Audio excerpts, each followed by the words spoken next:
दोस्तों साल के पहले दिन ही पाकिस्तान ने एक कांड कर दिया है। बस अंतर इतना है कि ये कांड पाकिस्तान ने भारत के साथ नहीं किया, बल्कि ये कांड पाकिस्तान ने किया है बल्कि अपने बिरादर मुल्क अरब देशों के साथ, खास करके उस देश के साथ जिसने बस महीने भर पहले ही पाकिस्तान के साथ एक नाटो जैसा संगठन बनाया था। आज उसी का ऐसा बेवकूफ बना है कि पूरी दुनिया उसके ऊपर हंस रही है। लेकिन खबर में आगे बढ़ने से पहले आप सभी लोगों को आज 2 जनवरी को अंग्रेजी नववर्ष की हार्दिक शुभकामनाएं। उम्मीद करता हूँ कि आपके घर में बहुत ज्यादा सुख समृद्धि आए और बहुत ही ज्यादा अच्छा जाए आपके लिए 2026, और आपके लिए ये साल ऐतिहासिक रहे, आपकी सभी मनोकामनाएं पूरी हों। और इन्हीं बधाइयों के साथ हम आगे बढ़ते हैं अपनी वीडियो की तरफ और देखते हैं कि आखिरकार पाकिस्तान ने अब क्या कर दिया है। तो देखिए, आपको पिछली वाली खबर तो याद ही होगी। सऊदी अरेबिया और पाकिस्तान ने एक म्यूचुअल डिफेंस एग्रीमेंट किया था, जिसके तहत अगर कोई भी देश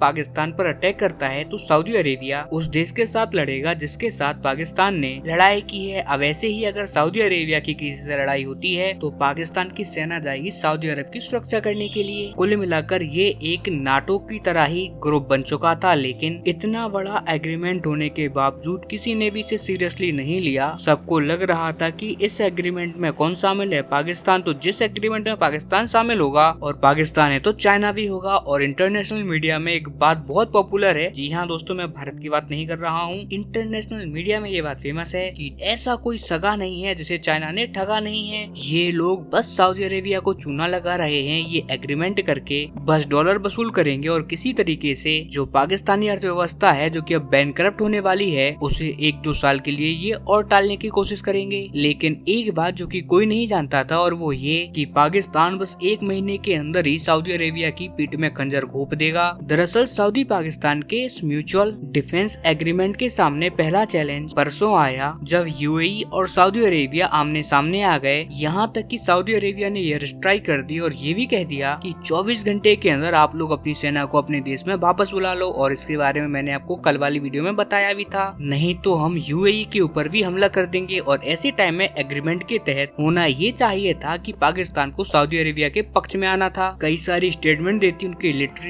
स्टेटमेंट देने थे उनके मिलिट्री को और पाकिस्तानी सरकार को, और कहता कि जो सऊदी अरेबिया कह रहा है उन्हें वो करना होगा, अदरवाइज हम सऊदी अरेबिया के साथ कंधे से कंधा मिलाकर उनके साथ लड़ाई करेंगे। लेकिन हुआ क्या, इसका जस्ट उल्टा। इसी धमकी के बाद यूएई के जो प्रेसिडेंट हैं मोहम्मद बिन जायद, वो पाकिस्तान के दौरे पर पहुंचे, और न केवल दौरे पर पहुंचे बल्कि पाकिस्तानी सेना का जो चीफ है, जिसका नाम है आसिम मुनीर, उसने अपने बेटी की हाल ही में शादी करवाई है अपने ही सगे भाई के लड़के से। और ये शादी कहाँ करवाई, तो शादी करवाई है पाकिस्तानी सेना के हेडक्वार्टर के अंदर। और यूएई के राजा उस शादी में शामिल होने के लिए पाकिस्तानी सेना के हेडक्वार्टर में भी पहुंचे। और रिपोर्ट निकलकर सामने आई है कि पाकिस्तानी सेना ने अश्योर किया है कि अगर कल को आपका किसी के साथ कोई झगड़ा हो जाता है, अगर कल को आपका सऊदी के साथ झगड़ा हो जाता है तो हम सऊदी का जरा भी साथ नहीं देंगे। और इसी का सबूत देने के लिए पिछले 2 दिनों से जो विवाद चल रहा है इन दोनों ही देशों के बीच में, पाकिस्तान ने ऐसे में एक सिंगल बयान भी नहीं दिया यूएई के खिलाफ। सेना उतारने की बात तो छोड़ ही दो यूएई के खिलाफ, और अब ये बात कितनी आगे बढ़ चुकी है आप इसी बात से अंदाजा लगा लीजिए कि आप स्क्रीन पर देख लीजिए। पाकिस्तान के ही जर्नलिस्ट हैं कि हाल ही में नववर्ष की शुभकामनाएं देने के लिए पाकिस्तानी सेना प्रमुख ने फोन मिलाया उनके बिरादर मोहम्मद बिन सलमान को, तो ऐसे में उन्होंने फोन ही नहीं उठाया। यहाँ तक कि कहा गया कि सऊदी अरब में जो एम्बेसी है पाकिस्तान की, वो ट्राई करे सऊदी के राजा से या उनकी सरकार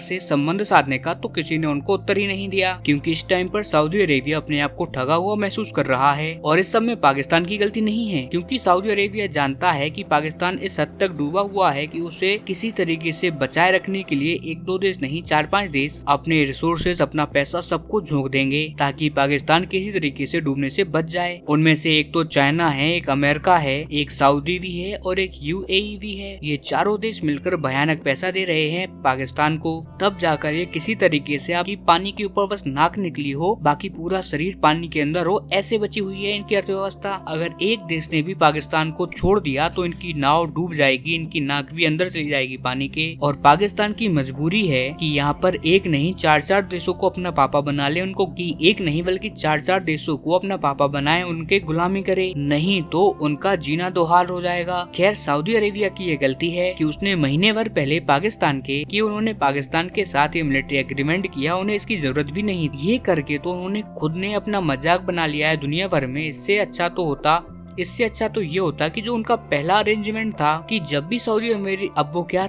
इससे अच्छा तो उनका पहला वाला अरेंजमेंट था। अब वो पहला अरेंजमेंट क्या था, तो जब भी सऊदी अरेबिया को खतरा महसूस हुआ करता था या उन्हें किसी से लड़ना हुआ करता था तो ये लोग पाकिस्तानी सेना के सामने पैसा फेंक देते थे और पाकिस्तान भी अपने सैनिक सऊदी अरेबिया में भेज दिया करता था और फिर वो सभी लोग लड़ाई किया करते थे और पाकिस्तान अपने सैनिक भेज दिया करता था सऊदी अरेबिया और फिर वो लोग लड़ाई करते थे और फिर वो सभी लोग लड़ा करते थे सऊदी अरेबिया की सेना के कमांड के अंदर, जैसे कि 2015 में यमन युद्ध के दौरान लड़ा था। तो ये बहुत अच्छा एग्रीमेंट था। पता नहीं क्यों फालतू में एक ऐसे देश के साथ मिलिट्री डिफेंस एग्रीमेंट में ये लोग बंध गए हैं जो कि हाईली अनरिलायबल है, हाईली अनट्रस्टवर्दी है। किसी भी सूरत में वो अपना वादा फुलफिल कर ही नहीं सकती क्योंकि ये एक ऐसा देश है जो कि किसी एक पर निर्भर नहीं है, ये 4-5 देशों पर निर्भर है। उल्टा अपनी सर पर इन्होंने भारी खतरा डाल लिया है क्योंकि म्यूचुअल डिफेंस एग्रीमेंट करके पाकिस्तान के दुश्मन देश इस पॉसिबिलिटी की तैयारी भी कर रहे हैं कि अगर कल को पाकिस्तान के साथ हमारा युद्ध हो जाता है और सऊदी अरेबिया उसे बचाने का ट्राई करता है तो आखिरकार सऊदी का इलाज कैसे किया जाए, जैसे कि भारत हो गया, अफगानिस्तान हो गया, ईरान हो गया। जी हाँ, ईरान भी अब इस पॉसिबिलिटी को देख रहा है। इसके अलावा इजराइल जो कि अभी तक सऊदी को खतरा नहीं मानता था, ना ही कभी सऊदी पर हमला करता था, पाकिस्तान की मिलिट्री प्रेजेंस देखकर अब वो सऊदी को पोटेंशियल खतरा भी मान रहा है। यानी कि सऊदी की राजशाही ने ये डिफेंस एग्रीमेंट करके अपने इतिहास का सबसे गलत डिसीजन लिया है और इसी बेवकूफी का खामियाजा ये लोग 2026 में भोगेंगे। वहीं पाकिस्तान, उसे तो कोई फर्क ही नहीं पड़ता क्योंकि वो हो चुका है बेशरम। वो पूरी तरीके से बेशरम देश है। कल को अगर मलेशिया या कोई बांग्लादेश जैसा देश कहे कि मैं आपको $100 मिलियन देने को रेडी हूँ तो वो लोग उनके साथ भी मिलिट्री डिफेंस कर लेंगे क्योंकि उन्हें पता है कि उनकी कैपेसिटी है ही नहीं उस मिलिट्री डिफेंस को या कि वो उस मिलिट्री डिफेंस एग्रीमेंट को फुलफिल करें। इसीलिए ये एग्रीमेंट सिर्फ कागज का टुकड़ा है और मुफ्त में इन्हें $मिलियंस भी दिलाता है और इस एग्रीमेंट को सिर्फ रिस्पॉन्सिबल कंट्री ही पूरा कर सकती। कई देश तो अधूरे में ही इन्हें छोड़ के भाग जाएंगे, जैसे कि पाकिस्तान। इवन रूस जो कितना ताकतवर देश है वो भी मिलिट्री डिफेंस एग्रीमेंट को पूरा नहीं कर पाया था। 2021 में अर्मेनिया अजरबैजान युद्ध के दौरान वो अर्मेनिया को अकेला छोड़कर चला गया था। अब आप खुद सोचिए कि पाकिस्तान की औकात ही क्या है कि वो मिलिट्री डिफेंस जैसे एक इतने भरोसेमंद एग्रीमेंट को फुलफिल कर पाए। और कई लोग भारत के अंदर भी कहते हैं कि देखिए पाकिस्तान ने तो सऊदी के साथ एग्रीमेंट कर लिया है डिफेंस के रिगार्डिंग, अब हमें भी ईरान या फिर ऐसे ही किसी एक नाटो जैसा संगठन बना लेना चाहिए जो कि सऊदी अरेबिया और पाकिस्तान दोनों का दुश्मन देश हो। तो उन्हें मैं कहूंगा कि यार ये एक ऐसा एग्रीमेंट है जिसे पूरा करने में अमेरिका और यूरोप इनके 28 देशों की नींदें हराम हो चुकी हैं, वो भी पिछले कई दशकों से, क्योंकि ऐसे एग्रीमेंट से फायदा होता है बस छोटे देशों को और बड़े देशों के बस नींदें और पैसा खराब होता है। इससे जितना दूर रहे उतना ही हम खुश रहेंगे क्योंकि ये जी का जंजाल बनने में ज्यादा समय नहीं लेगा। हम जैसे हैं वैसे ही बढ़िया हैं। अपने आप को बेटर बनाने में हमें ज्यादा एनर्जी और पैसा खर्च करना चाहिए। खैर, इस पर आपका क्या मानना है? आपकी राय कमेंट करके हमें जरूर बताइए। साथ ही आप सभी लोगों को नववर्ष की हार्दिक शुभकामनाएं। हम मिलते हैं अपनी अगली वीडियो में, तब तक के लिए नमस्कार, जय हिंद।